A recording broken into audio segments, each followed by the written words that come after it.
Il y a une élection bientôt. Beaucoup d'observateurs affirment qu'elle a déjà été verrouillée parce que vos principaux adversaires, Khalifa Sall, Karim Wade, auraient été éliminés de la course par votre volonté. Non, ça c'est vous qui le dites.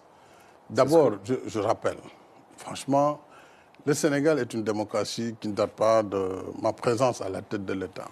C'est connu. Nous avons une justice qui est certes perfectible, comme toutes les justices du monde, mais nous avons une justice responsable. Nous avons eu des personnes que vous avez citées qui ont eu maille à partir avec la justice. Pour la première personne, lorsque j'ai été candidat, déjà j'ai été très clair sur mon option irréversible de travailler à renforcer la bonne gouvernance dans le pays et à protéger les ressources du pays. Ce qui a été fait, c'est qu'on avait une cour de répression de l'enrichissement illicite qui a été créée en 1981.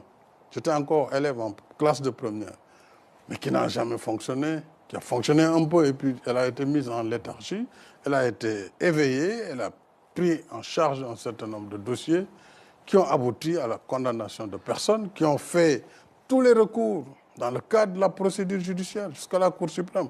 Pourquoi voulez-vous alors, lorsqu'il s'agit de l'Afrique, à chaque fois que la justice se prononce, Monsieur le Président, vous dites c'est la volonté du Président de la République. Non, je termine parce que j'ai vu en France ici, pendant que les gens étaient en pleine campagne, des candidats qui ont été mis en examen. Ça ne choque personne.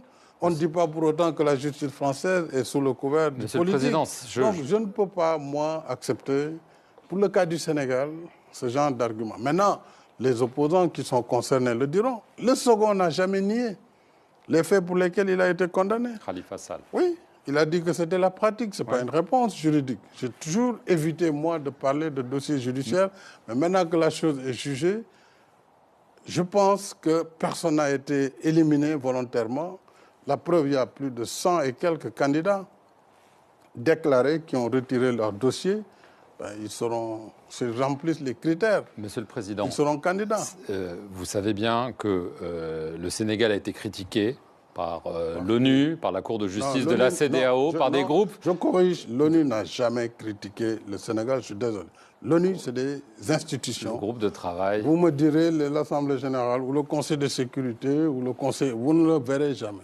Les groupes de travail, il y en a dans tous les secteurs. La Cour de justice de la CEDEAO, Monsieur le Président. La Cour de justice de la CEDEAO n'a jamais condamné le Sénégal, je suis désolé. Non, mais elle a critiqué. Non, non, non, il y a beaucoup d'amalgames. Les gens, s'ils prennent les arrêts, ils prennent des aspects qui les intéressent. La Cour de justice de la CEDEAO n'a pas condamné le Sénégal, encore une fois, sur ce dossier.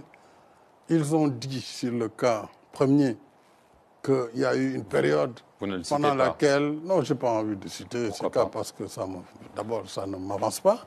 Je crois que je suis dans mon rôle de répondre à vos questions, mais je ne suis pas là pour parler de gens dont les sujets ont été traités par la justice et réglés par elle. Donc, il y a beaucoup d'amalgames, beaucoup de confusion. Les organisations des droits de l'homme affirment que le Sénégal doit faire des procès équitables et immédiatement mettre un terme, je cite Amnesty International, aux manœuvres d'intimidation, de harcèlement des dirigeants de l'opposition. Vous savez, Amnesty International gagnerait d'abord à avoir le statut de ses représentants chez nous. Je respecte Amnesty tout comme toutes les ONG qui luttent quotidiennement et vaillamment pour les droits de l'homme. Mais lorsque les représentants de ces organisations marchent avec l'opposition, vont voter lorsqu'il s'agit d'un référendum, dans le camp de l'opposition, contre le pouvoir, ces avis n'ont aucun intérêt à mes yeux. Ils sont politisés. Oui, absolument, ils sont politisés. Cela gagnerait à quitter les organisations pour entrer dans l'opposition. Et là, on est à l'aise. Mais quelqu'un qui manifeste avec l'opposition ne peut pas me donner un avis de société civile. Si Karim Wade, comme il l'a annoncé, décide de rentrer... Pourquoi voulez-vous concentrer votre... Non, je pose une question que tout le monde se pose, Monsieur le Président. Oui. Si Karim Wade décide de rentrer au Sénégal, comme il l'a annoncé à la fin de l'année, il va en prison ou pas?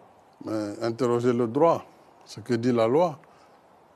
C'est clair, la loi est claire là-dessus. Il a été condamné à 6 ans de prison avec des amendes. Il a bénéficié d'une grâce de ma part, c'est pour la partie... Donc, détention, les peines sont à recouvrer, à défaut de recouvrement, c'est la contrainte par corps. Donc, s'il choisit de venir, c'est son choix.